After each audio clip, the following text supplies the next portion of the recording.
Why do we love multinational corporations and foreign direct investment?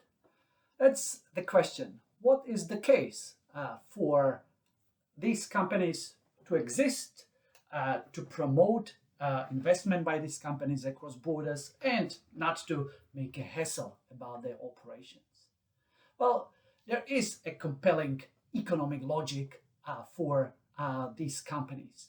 They could be considered the kings of companies, the king of companies. They are often the most productive, producing products that we really want.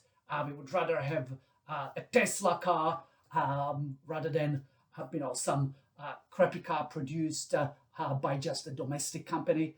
We would often want products that these companies make, such as iPhones.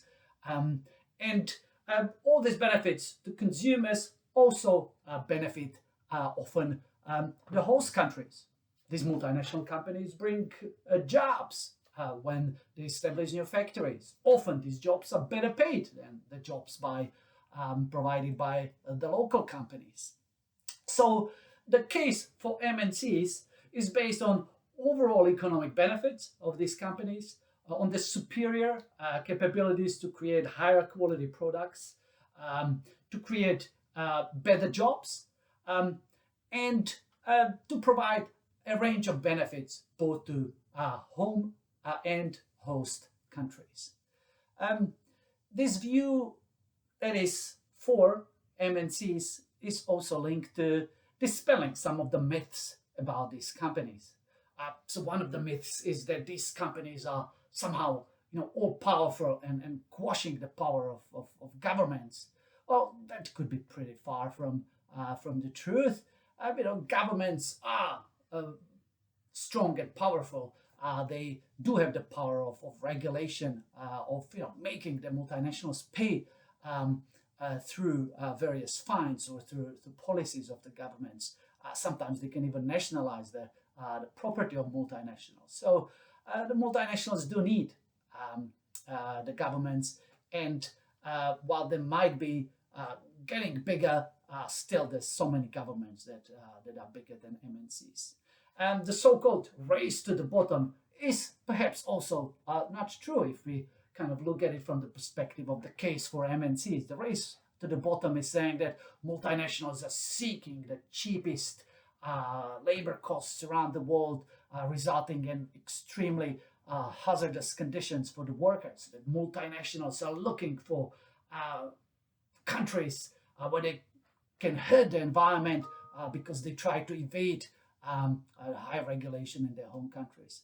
Well, according to this pro-MNC view, that's not really true.